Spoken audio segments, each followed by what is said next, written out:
I love the simple things in life. Waking up and having a nice cup of coffee in the morning.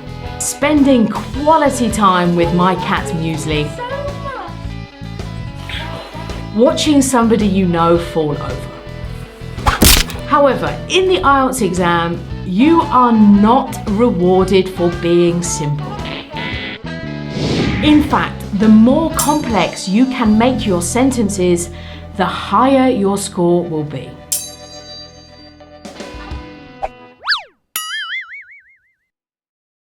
Hey, welcome to the grammar section of our video course.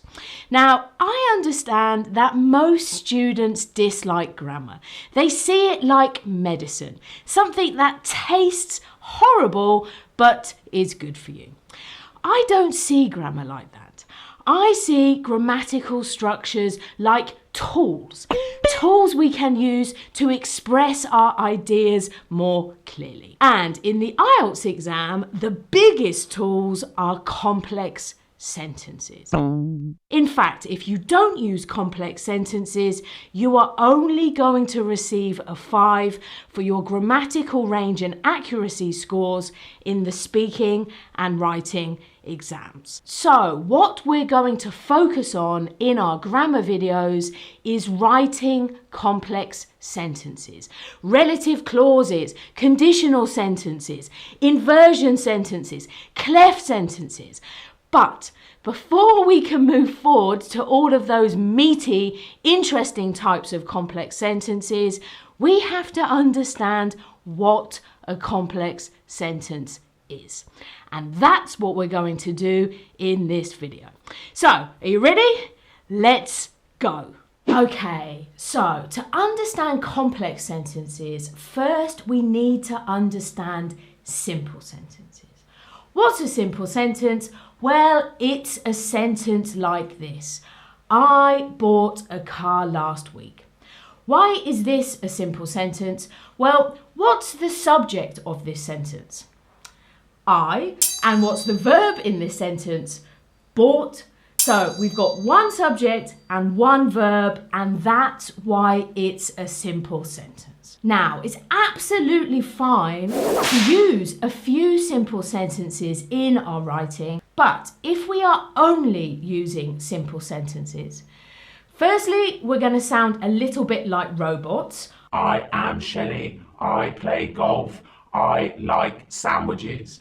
And also, we are going to be limited to a 5 for grammatical range and accuracy. And we don't want to do that. So, what we need to do to achieve a high score in the IELTS exam is join sentences together. Take some simple sentences and stick them. And in English, there are 2 ways to join sentences together.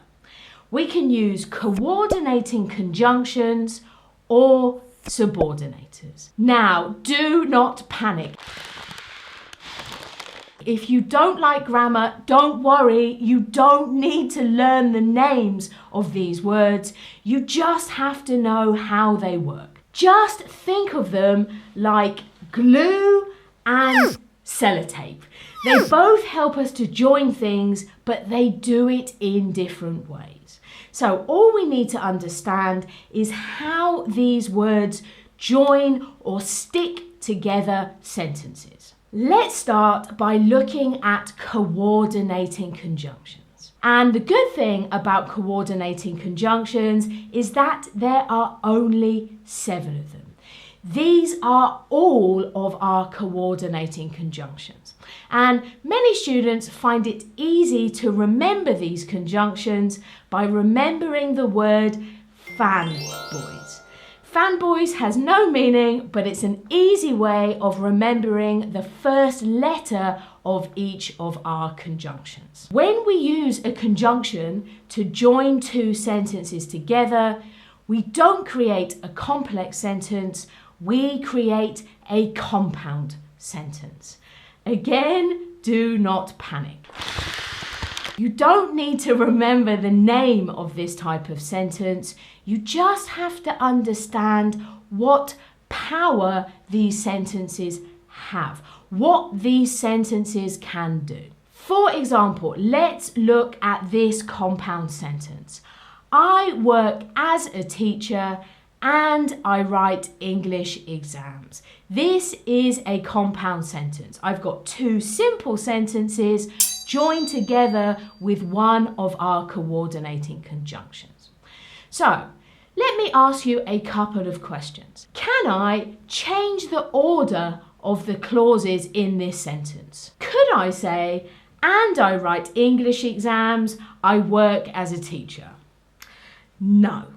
So, that's one rule about compound sentences. We cannot change the order of the clauses. Also, can I separate these clauses? Can I put a full stop after the first clause and then start a new sentence with and? I work as a teacher, stop, and I write English exams. Do you think this looks good? Well, yes, you can, and no, you can't. Because if you separate a compound sentence, your sentence is now very, very informal. That means this language is fine for text messages to your friends or emails, but it's not okay for academic essays. That means for academic students, you should never do this. On the other hand, if you're a general student, this type of sentence is okay in an informal letter, but that's it. In a semi-formal letter, in a formal letter, and for any essay, never separate compound sentences. So, that's what a compound sentence is.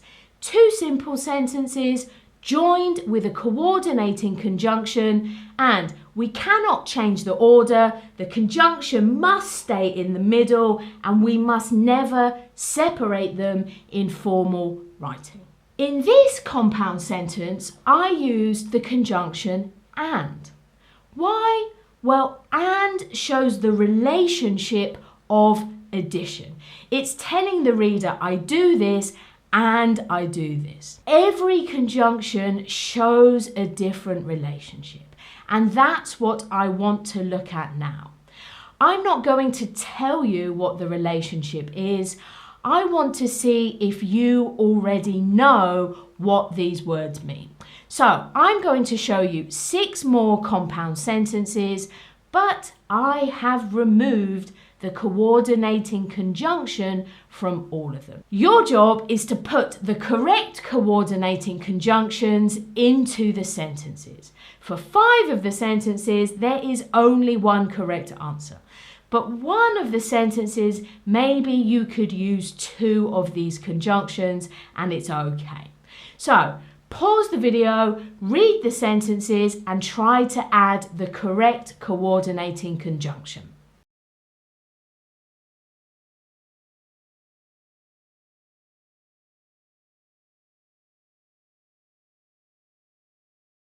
Okay, how was that? Did you find it easy to put the words into the compound sentences? Let's check them together now by looking at question number 1. I think I will join the local gym. Beep. I will take up yoga. I think what we have here are 2 alternatives, 2 choices, and when we join sentences together that are different alternatives, we use or. Would you like tea or coffee? Tea or coffee are choices, that's why we use or. Number 2, research has shown that exercise can help beat depression. Beep. Walking can be effective against stress. What's the relationship here? I think the relationship is result. The second sentence is the result of the first sentence, and to show results, we use so. An easier sentence here would be, I went to bed late, so I am tired. The tiredness is the result of me going to bed late. Question number 3. Diet is one factor in how long people live. Beep. It's not the only factor. What's the connection or the relationship between these sentences? I think it's contrasts. This sentence is saying, yes, diet is important, but it's not the only reason why people are fat. So here we need to use but. Now, question number 4 looks very similar to question number 3. My grandfather smoked like a chimney. Beep. He lived until his mid-90s. Surely here we also have some contrast. Smoking like a chimney and living a long life are opposite ideas. So we could also use but in this sentence. However, in this sentence, I think we have a surprise. My grandfather living until he's in his mid-90s when he smokes, this is surprising information. So if you want to show contrast and surprise, we can use yet. That's what yet means. Contrast plus some surprise. So I think the best word in this sentence is yet. Question number 5. The Japanese have the longest life expectancy. Beep. They have the healthiest diet of all nations. Now, I think most of us, if we could choose any word to go inside this sentence, would use because. Because clearly the second sentence is the reason for the first sentence. However, because is not a coordinating conjunction, and one of our coordinating conjunctions has the same meaning as because. Which one is it? For. Yes, that's right. For is not just a time word, it can also be used to show reason. Now, 99% of the time when you are writing or speaking, you will probably use because instead of for. However, remember that for can also mean because in the listening and reading exams. The IELTS exam uses this word a lot. Okay, so that means that our final sentence uses nor. Professional athletes do not smoke, nor do they drink alcohol. Now, nor is a very confusing word. Think of it like a negative and or not also. If we think about our two original sentences here, the sentences before they were joined, we would have professional athletes do not smoke, professional athletes do not drink alcohol.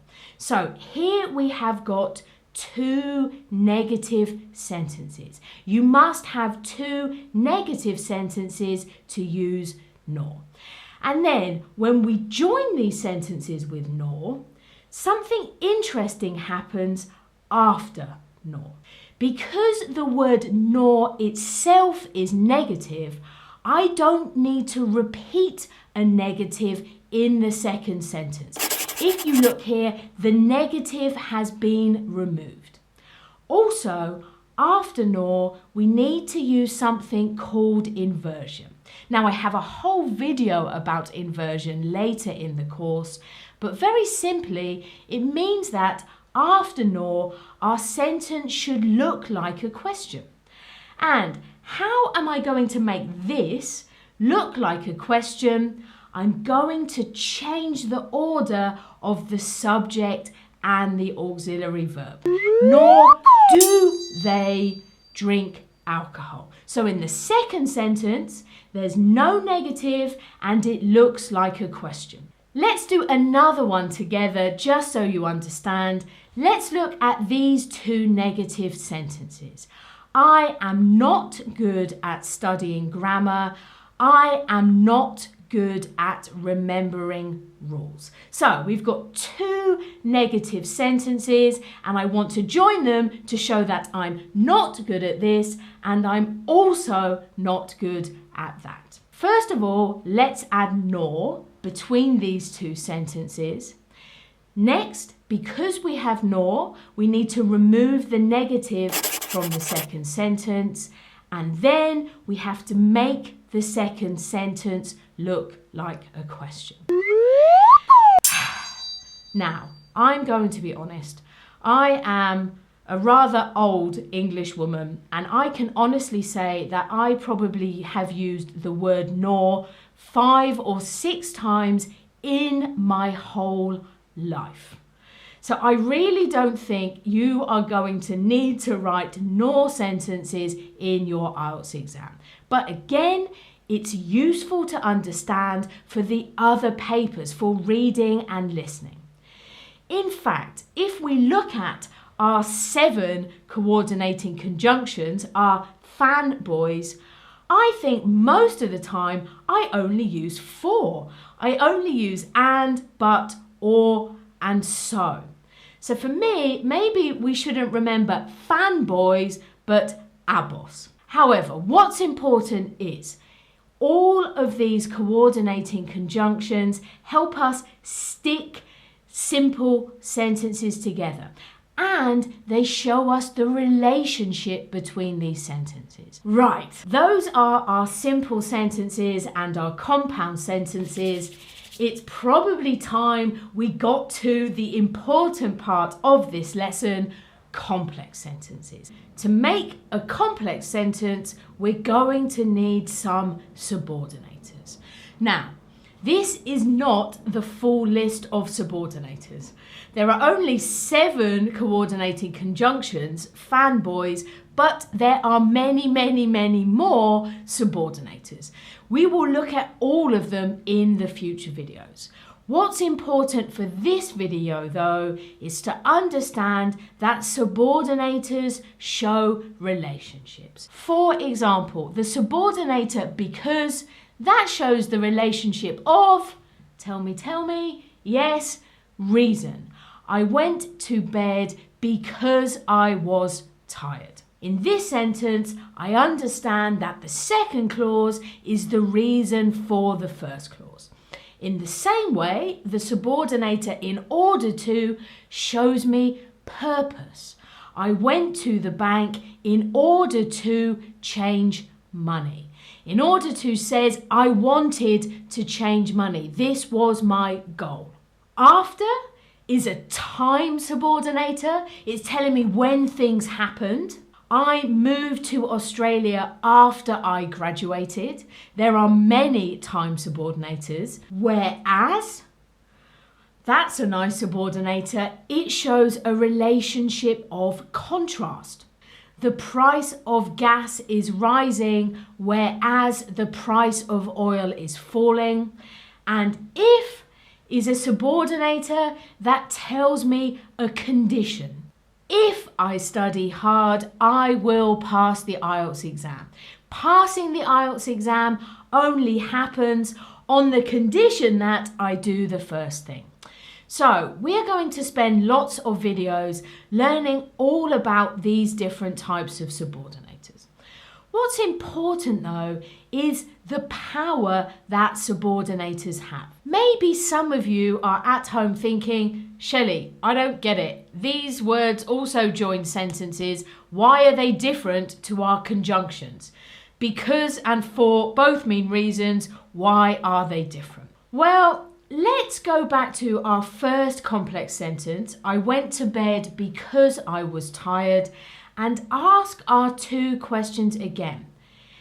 Can I now change the order of these clauses? What do you think? Can I say, because I was tired, I went to bed? Yes. And that's the major difference between complex sentences and compound sentences. Complex sentences can be moved. We can change the order of any type of complex sentence. Secondly, can I separate these clauses? Could I stop after the first sentence? I went to bed, stop, because I was tired? No. And here it's a big No. For our compound sentences, we can separate them, but it changes how formal the sentence is. But for complex sentences, separating them is a disaster. If you separate a complex sentence, you end up with one simple sentence and a fragment. What's a fragment? A fragment is a piece of a sentence. Imagine taking a vase, hitting it with a hammer. One of the pieces is a fragment. It's not a simple sentence, it's not a compound sentence, it's not a complex sentence, it's a nothing sentence. And I tell my students, fragments mean 5. In the IELTS exam, if you write lots of fragments, you will definitely not get higher than a 5 for grammatical range and accuracy. However, maybe here it's rather easy to see that this second part of the sentence is a fragment. Imagine somebody came and told you, because I'm tired. You would be waiting for the second half of the sentence. And if the second half didn't come, you would understand there was a problem. But if we have longer sentences, finding fragments can become more difficult. For example, this is also a fragment. Unless you have spent a lot of time learning about fragments at school or at a private language school, what? This sentence is not finished. If you have a subordinator in your sentence, you must be joining two sentences together. This sentence needs to be finished. You won't be able to recognize them. Now, because I have added a second clause, I have a complex sentence. So if you have a subordinator with only one simple sentence, that's a fragment, that's a problem.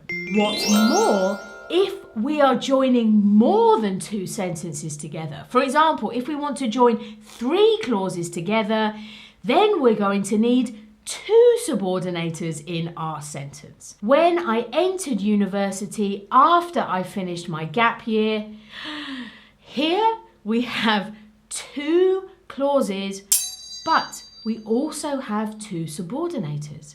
So if you've got 2 subordinators, you will need 3 sentences. When I entered university after my gap year, I found it difficult to focus. You always need one more sentence than subordinators. So if you've got 2 sentences, you join them with 1. If you've got 3 sentences, you join them with 2. Why don't we practice recognizing fragments now? I am going to show you 6 sentences, but not all of the sentences are complex sentences. Some of them are simply fragments. Read the words and decide, is this a good complex sentence or is it a fragment? Pause the video, off you go.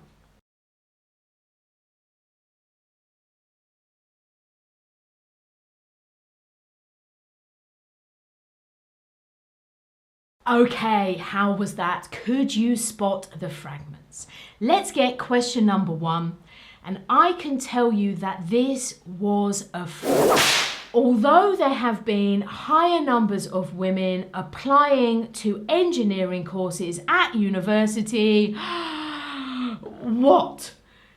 Here my sentence starts with although, but I only have one clause. I need to finish this with a second clause.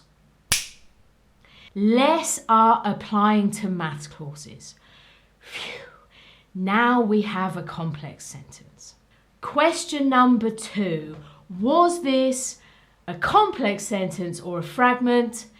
It was a nice complex sentence. I spoke to my friend as soon as I knew there was a problem. We've got these 2 simple sentences joined together with as soon as. Question number 3. Complex sentence or fragment. Fragment. We only have half a sentence. Even if you achieve the highest scores at university, what? It doesn't mean you will get a good job. Here we only had one clause. We needed to add the second. Okay, question number 4. Was this a complex sentence or a fragment? Well, here we have got 2 clauses, so maybe it looks like a complex sentence, but we also have 2 subordinators. And if you've got 2 subordinators, you need 3 clauses. Remember, you always need one more clause than subordinate. So here we needed to finish the sentence. Because some students work full-time while they study, they don't have enough time to focus on their academic work.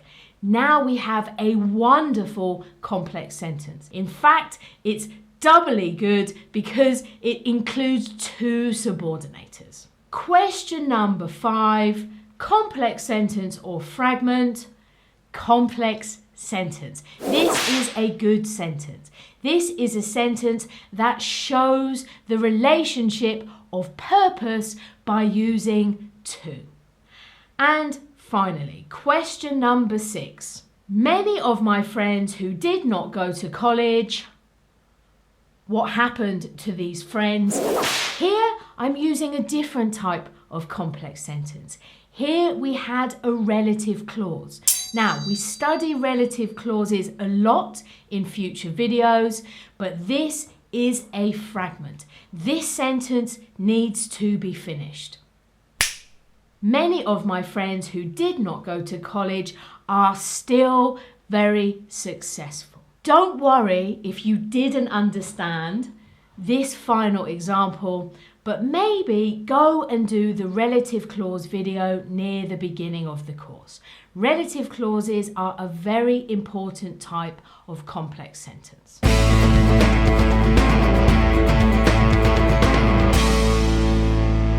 Hey, let's talk about commas, because some compound and complex sentences need commas and some compound and complex sentences don't need commas. How do you know when to use a comma and when not to use a comma? Well, you just need to learn 2 simple rules. Let's start with compound sentences. And the way to decide if you use a comma in compound sentences is all about subjects. How many subjects you have in your compound sentence. If we look at this simple compound sentence, I played really well, but I didn't win the match. You can see that after our coordinating conjunction, we have a second subject, but I didn't win. If you have a subject after your coordinating conjunction, you need to use a comma before the coordinating conjunction. So if you've got 2 subjects in a compound sentence, use a comma before the coordinator. On the other hand, if you only have 1 subject in your compound sentence, like in this sentence, I play golf and go swimming on Sundays, here we only have 1 subject. There is no second subject after and, so here we don't use a comma. So in compound sentences, count your subjects. If you've got a subject after the conjunction, use a comma. If there is no subject, don't use a comma. In complex sentences, we don't need to count subjects. We are going to have 2 subjects. So now the comma depends on the position of the subordinator. If you have the subordinator in the middle of a sentence, I was tired because I went to bed late. Here there is no comma. And that makes sense because the because tells me that the first clause has finished, so I don't really need a comma. On the other hand, if we change the order of these sentences, because I went to bed late, I was tired. Now we need a comma between the two clauses. This comma helps me understand that the first clause has finished.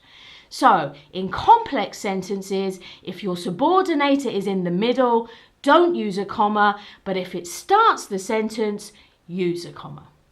You're welcome. Before we end this video, I want to look at two more common types of problems with complex sentences. We've already looked at fragments. That's a big problem. Now let's look at two more. Firstly, let's look at this sentence. Although she was exhausted, but she couldn't fall asleep. Is this a good sentence or a bad sentence? I think it's a bad sentence. This is like an anti-fragment because here we have tried to join two sentences with two words. We must never do that. Remember, you always need one sentence more than the number of subordinators. So for this sentence, we can either remove but, and then we have a nice complex sentence, or we can remove although, and now we have a nice compound sentence. Never try to join two sentences together with two words. If you've got two sentences, you need one word. If you've got three sentences, you need two words. If you've got four sentences, you need three. The other problem that I see time and time again is what I call the magic comma. This is where students think that they can join sentences together just with a comma. I am sorry, but commas do not have the power to join sentences. That's why I call it the magic comma, because students believe that commas are magic. They are not. Magic comma sentences look like this. It was a nice day, we went to the beach. We arrived at the hotel, it was dark outside. Here, students are trying to glue together sentences just with a comma. Commas cannot stick sentences together. You stick sentences with either conjunctions or subordinators. So in this first sentence, you need to add the word so to show result. And in the second sentence, we need to add the word when. Never, ever join sentences only with a comma. Next time you write, check you haven't done this. If you have, you need to add one of our coordinating conjunctions or subordinators to show the relationship between your sentences. What have we learned in this video? We have learned that in the IELTS exam, complex sentences are king. They are the sentences that take us from a 5 up to a 6, a 7, an 8, and maybe even a 9. In this video, we looked at the 3 basic types of English sentences. We started with simple sentences, sentences that just use one subject and one verb. It's okay to use these sentences in the IELTS exam. In fact, sometimes it's a good idea if you want to make an impact with a single sentence. But if you only use simple sentences, you will never get more than a 5. Then we looked at compound sentences. Sentences that join 2 clauses together with a coordinating conjunction. One of our fanboys conjunctions.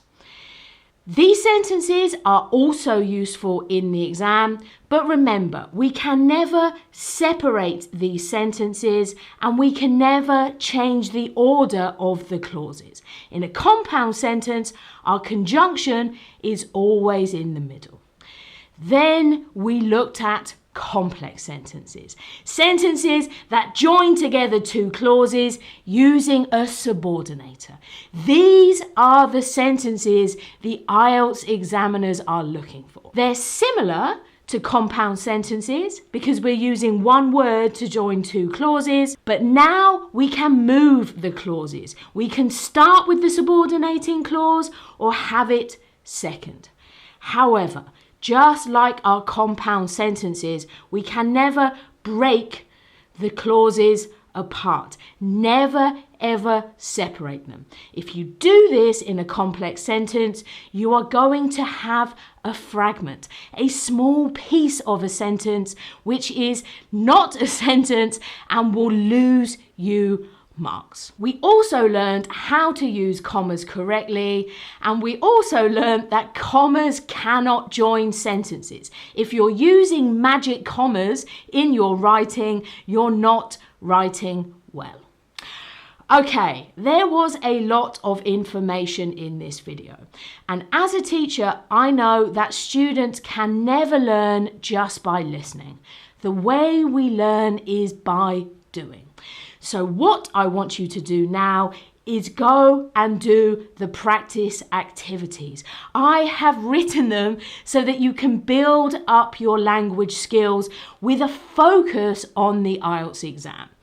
And when you've done the practice activities, come and join me in the next video where we're going to learn all about the relationship of contrast.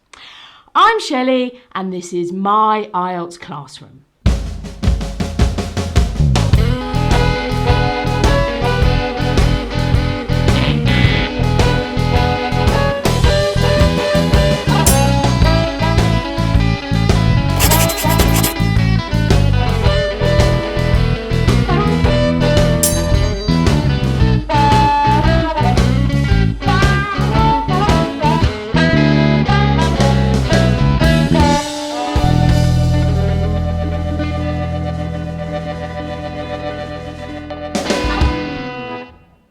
Hey, thanks so much for watching.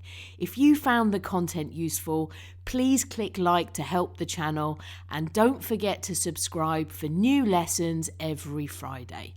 Plus, you can find more expert content at www.myieltsclassroom.com.